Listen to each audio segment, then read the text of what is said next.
एक बार एक प्रसिद्ध चोर किसी बंगले पर चोरी करने गया। उस दिन वहां पर एक संत भगवत कथा कर रहे थे। जब वहां चोर पहुंचा तो प्रसंग चल रहा था कि माँ यशोदा श्री कृष्ण और बलराम को हर रोज गहने पहनाती और वह दोनों भोजन करने के बाद गाय चराने जाते। संत भाव विभोर होकर श्री कृष्ण की मणि और गहनों का वर्णन कर रहे थे कि वह बहुमूल्य है, अनमोल है। चोर का ध्यान चोरी से हट गया और वह सोचने लगा कि इस संत से उन दोनों भाइयों का पता पूछ लेता हूं कि दोनों भाई कौन से स्थान पर गाय चराने जाते हैं। मैं उनके गहने छीन लूंगा और माला माल हो जाऊंगा। श्री कृष्ण की लीला देखिए, उस चोर ने पहले कभी भी भक्ति भाव के प्रसंग सुने ही नहीं थे, क्योंकि उसकी संगति चोर चक्कू की थी। वह तो बस चोरी छीना झपटी और मार काट ही जानता था। अब वह संत की प्रतीक्षा करने लगा कि कब वह इस सुनसान रास्ते से गुजरे और मैं दोनों बच्चों का पता पूछ सकूं। संत को आते देख चोर ने उन्हें चाकू दिखाया और कहने लगा कि उन दोनों बच्चों का पता बता जिनके बारे में तुम बंगले में बता रहे थे कि उनके गहनों का मूल्य तो अनमोल है। संत ने समझाना चाहा कि भाई मैं तो भगवत कथा का प्रसंग सुना रहा था, लेकिन संत को लगा कि यह ज्ञान की बातें इस मूढ़ को समझ नहीं आएगी, क्योंकि इसके दिमाग में गहनों का ही ख्याल घूम रहा था। ऊपर से संत को चाकू का भी डर सता रहा था।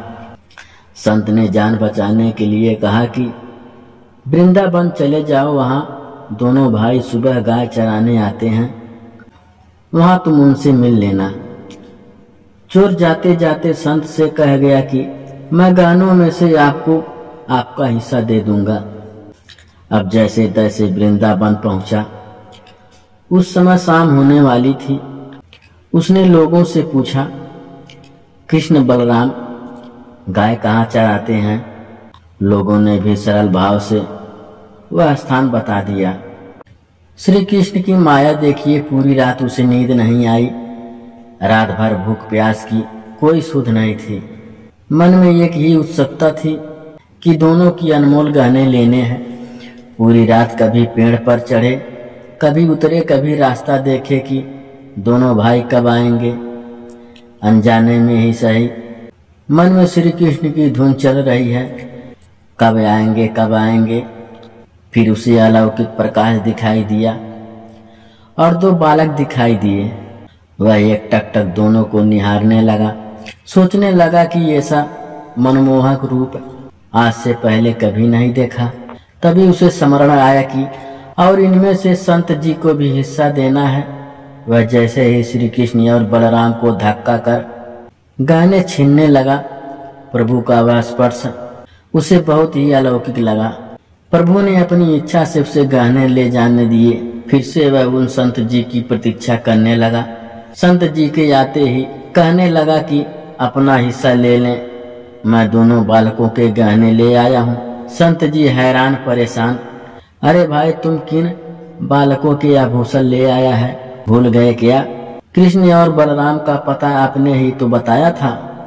मैंने बालकों से उनका नाम पूछा था, उन्होंने अपना नाम श्री कृष्ण और बलराम ही बताया था। संत जी कहने लगे कि मुझे भी उन बालकों से मिलना है, मुझे भी ले चलो। दोनों उस स्थान पर पहुंचे। चोर को दोनों दिखे, संत जी को नहीं दिखे। चोर ने श्री कृष्ण और बलराम से कहा कि आप संत जी को क्यों नहीं दिख रहे हैं? आपको उन्हें भी दिखाना पड़ेगा, नहीं तो मुझे झूठा कहेंगे। भक्त की जिद के कारण प्रभु ने संत जी को भी दर्शन दिए। संत जी ने कहने लगे कि प्रभु मैं तो कई सालों से भगवान कथा कर रहा हूँ, लेकिन आपने मुझे कभी दर्शन नहीं दिए। जबकि चोर तो आपके नाम की महिमा और रूप के बारे में कुछ जानता भी नहीं था, फिर उसे दर्शन क्यों दिए? प्रभु ने कहा क्योंकि तुमने मुझे कभी इस भाव से पुकारा ही नहीं। प्रभु कहने लगे कि अनजाने में ही सही उसे संत के कहे हुए वचनों पर दृढ़ विश्वास था चाहे वह मेरे बारे में कुछ नहीं जानता था, लेकिन ईश्वर को पाने के लिए जो व्याकुलता होनी चाहिए उस समय उसमें वही थी। कभी पेड़ पर चढ़ता, कभी उतरता, और उसके मन में मेरे ही नाम की धुन चल रही थी। इसलिए मैं उस पर रिझ गया और उसके समीप आ गया। संत की संगति का यही तो परिणाम होता है।